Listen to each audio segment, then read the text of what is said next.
To understand this, you have to go back to what young brother here referred to as the house Negro and the field Negro. Back during slavery, there was two kinds of slaves. There was the house Negro and the field Negro. The house Negro, they lived in the house with master. They dressed pretty good. They ate good because they ate his food, what he left. They lived in the attic or the basement, but still they lived near their master. And they loved their master more than the master loved himself. They would give their life to save their master's house quicker than the master would. The house Negro, if the master said, we got a good house here, the house Negro say, yeah, we got a good house here. Whenever the master said we, he said we. That's how you can tell a house Negro. If the master's house caught on fire, the house Negro would fight harder to put the blaze out than the master would. If the master got sick, the house Negro would say, what's the matter, boss? We sick. We sick.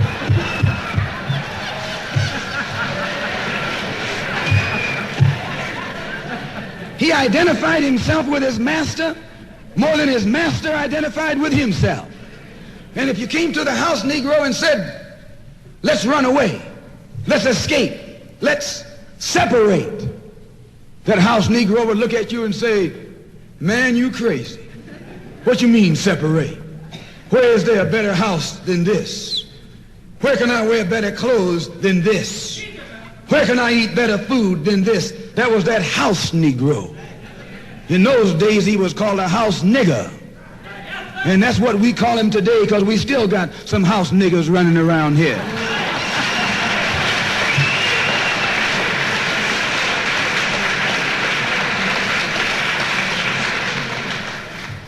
This modern house Negro loves his master.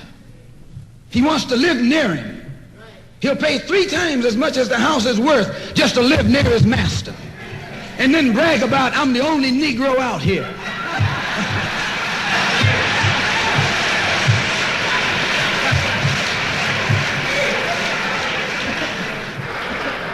I'm the only one on my job. I'm the only one in this school. You're nothing but a house Negro.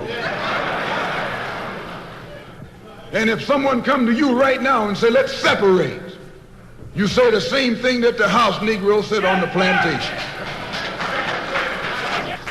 What you mean separate? From America? This good white man? Where you gonna get a better job than you get here? I mean, this is what you say. I ain't left nothing in Africa. That's what you say.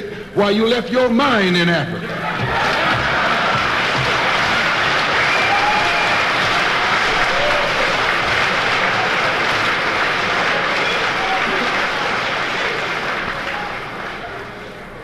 On that same plantation, there was the field Negro. The field Negro, those were the masses. There was always more Negroes in the field than there was Negroes in the house. The Negro in the field caught hell. He ate leftovers. In the house, they ate high up on the hog. The Negro in the field didn't get nothing but what was left of the insides of the hog. They call them chitlins nowadays. In those days, they call them what they were, guts. That's what you were, a gut eater. And some of you all still gut eaters.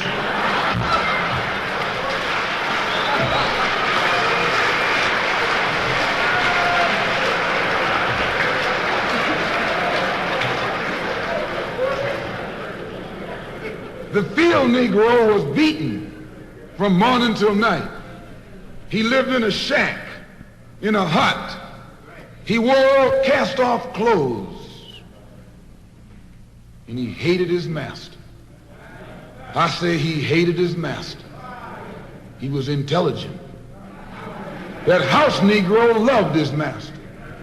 But that field Negro, remember, they were in the majority. And they hated the master. When the house caught on fire, he didn't try and put it out. That field Negro prayed for a wind. for a breeze.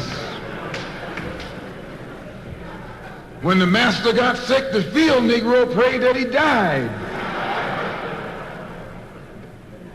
If someone come to the field Negro and said, let's separate, let's run, he didn't say, where are we going? He said, any place is better than here.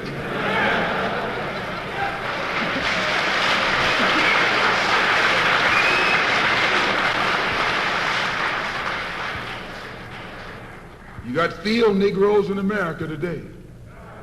I'm a field Negro. The masses are the field Negroes. When they see this man's house on fire, you don't hear these little Negroes talking about our government is in trouble. They say the government is in trouble.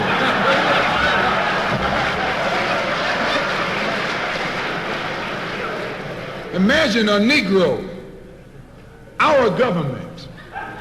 I even heard one say our astronauts. They won't even let him near the plant.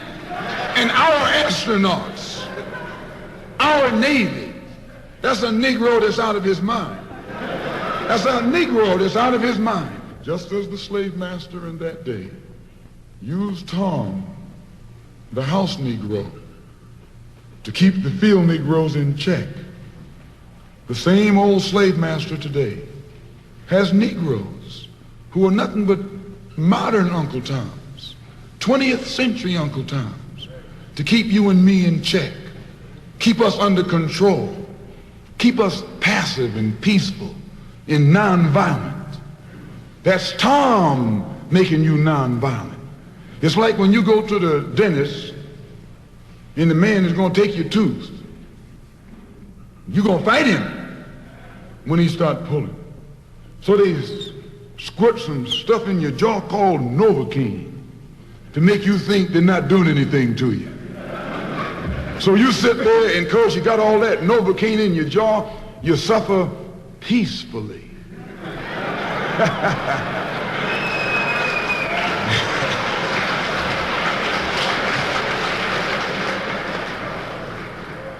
Blood running all down your jaw. And you don't know what's happening because someone has taught you to suffer peacefully. The white man do the same thing to you in the street. When he want to put knots on your head and take advantage of you and don't have to be afraid of you fighting back, to keep you from fighting back, he get these old religious Uncle Toms to teach you and me. They're just like Novocaine, suffer peacefully. Don't stop suffering, just suffer peacefully.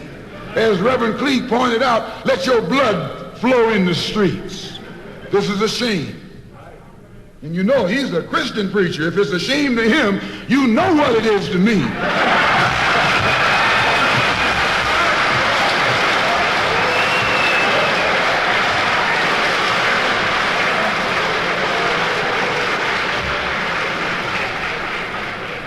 Because nothing in our book, the Quran, as you call it, Koran, teaches us to suffer peacefully.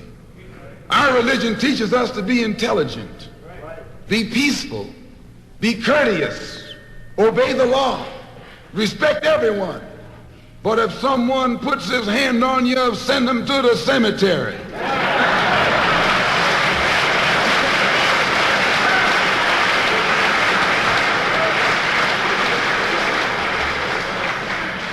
That's a good religion.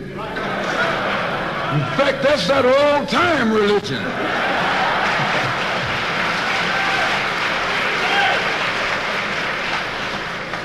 That's the one that Ma and Pa used to talk about.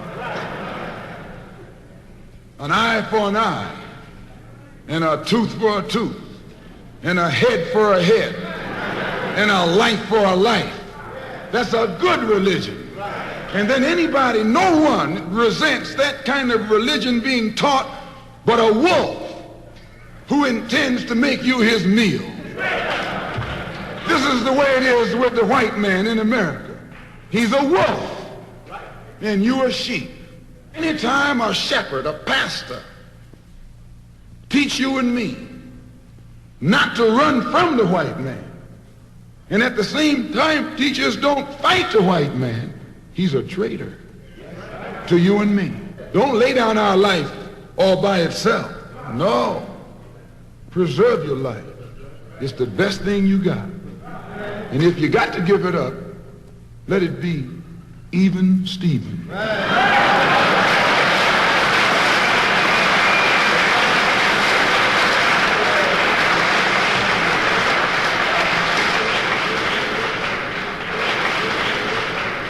The slave master took Tom and dressed him well and fed him well and even gave him a little education. Gave him a long coat and a top hat and made all the other slaves look up to him. Then he used Tom to control them. The same strategy that was used in those days is used today by the same white man. He take a Negro, so-called Negro, and make him prominent, build him up, publicize him, make him a celebrity, and then he becomes a spokesman for Negroes and a Negro leader.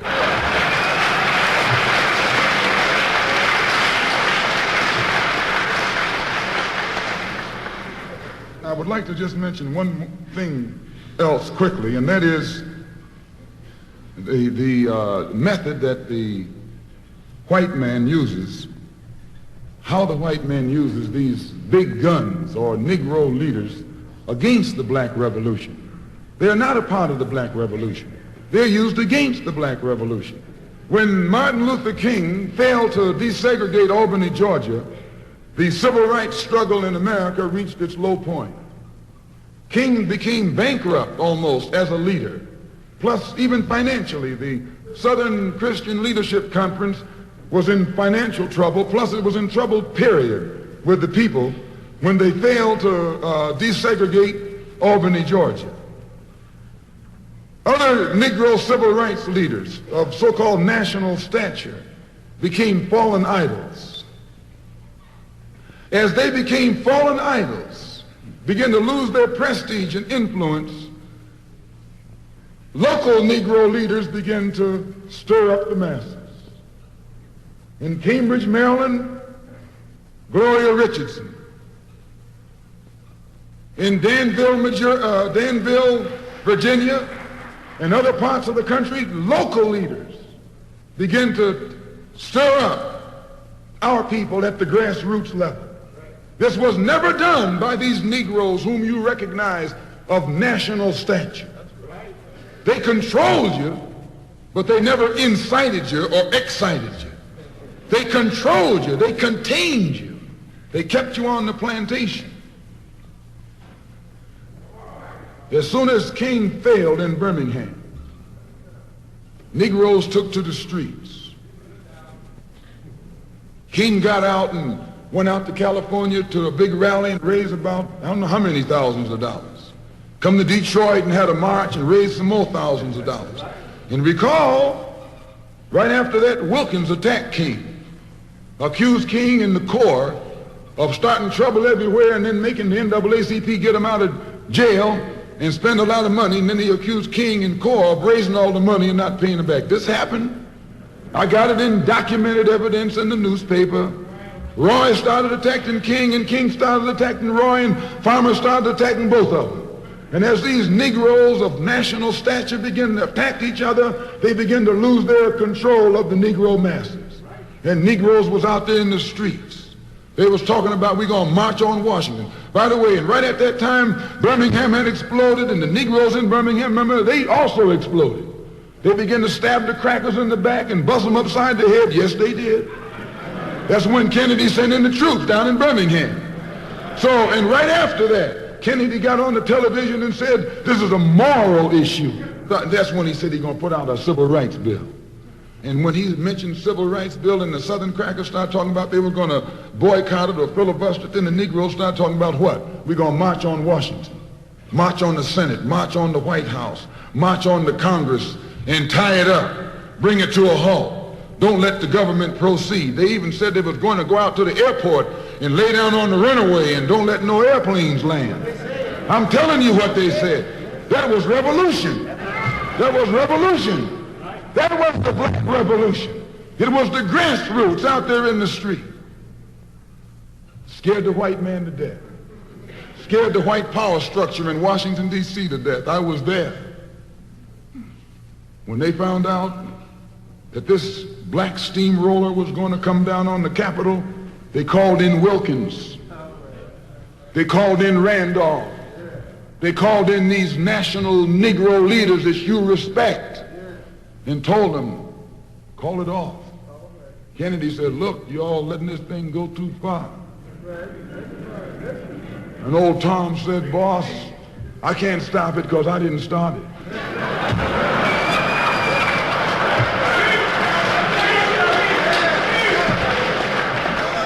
I'm telling you what they said.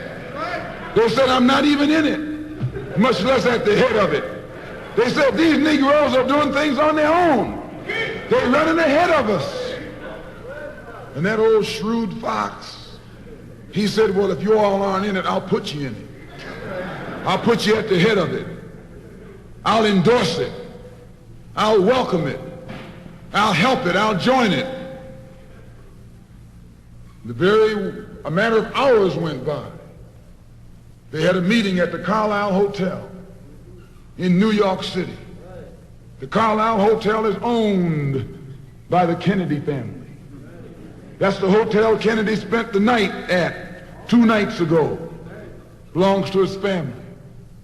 A philanthropic society headed by a white man named Stephen Currier called all the top civil rights leaders together at the Carlisle Hotel and told them that by you all fighting each other, you're destroying the civil rights movement. And since you're fighting over money from white liberals, let us set up what's known as the Council for United Civil Rights Leadership. Let's form this council, and all the civil rights organizations will belong to it. And we'll use it for fundraising purposes. Let me show you how tricky the white man is. And as soon as they got it formed, they elected Whitney Young as the chairman. And who you think became the co-chairman? Stephen Currier, the white man. A millionaire. Powell was talking about it down at the Cobo today. This is what he was talking about. Powell knows it happened. Randolph knows it happened. Wilkins knows it happened. King knows it happened. Every one of that so-called Big Six. They know what happened. Once they formed it with the white man over it, he promised them and gave them $800,000 to split up between the Big Six, and told them that after the march was over, they'd give them $700,000 more. $1.5 million split up between leaders that you've been following, going to jail for, crying crocodile tears for, and they've nothing but Frank James and Jesse James and brothers.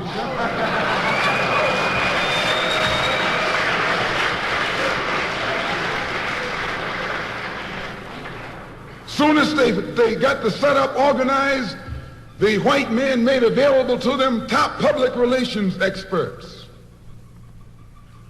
Opened the news media across the country at their disposal. And then they begin to project these Big Six as the leaders of the march. Originally, they weren't even in the march. You was talking this march talk on Hastings Street. Is Hastings Street still here? On Hastings Street. You was talking the march talk on Lenox Avenue. And down on, Fillmore Street. And Central Avenue. And 42nd Street and 63rd Street. That's where the march talk was being talked. But the white man put the Big Six ahead of it. Made them the march. They became the march. They took it over. And the first move they made after they took it over, they invited Walter Reuther, a white man. They invited a priest, a rabbi, and an old white preacher. Yes, an old white preacher. The same white element that put Kennedy in power, labor, the Catholics, the Jews, and liberal Protestants. Same clique that put Kennedy in power joined the March on Washington. It's just like when you got some coffee that's too black which means it's too strong, what you do, you integrate it with cream.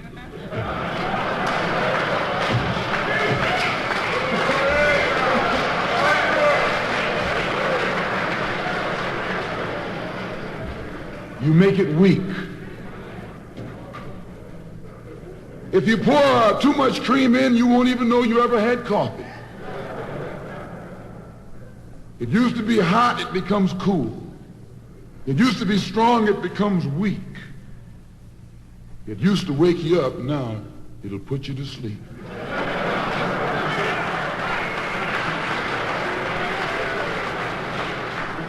This is what they did with the March on Washington. They joined it. They didn't integrate it, they infiltrated it. They joined it, became a part of it, took it over. And as they took it over, it lost its militancy. They ceased to be angry. They ceased to be hot. They ceased to be uncompromising. Why, it even ceased to be a march. It became a picnic, a circus. Nothing but a circus with clowns and all. You had one right here in Detroit. I saw it on television with clowns leading it, white clowns and black clowns. I know you don't like what I'm saying, but I'm going to tell you anyway, because I can prove what I'm saying.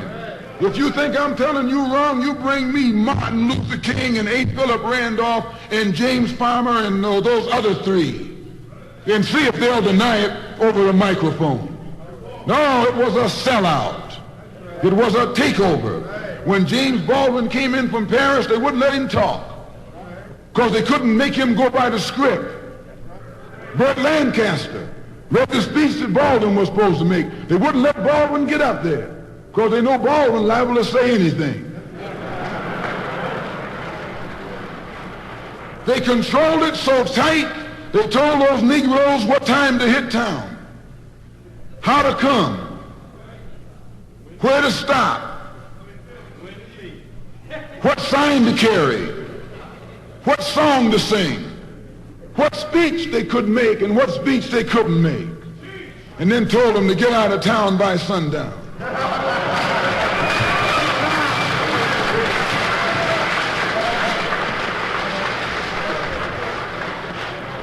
And every one of those Toms were out of town by sundown. Now, I know you don't like my saying this, but I can back it up. It was a circus, a performance. It beat anything Hollywood could ever do. The performance of the year.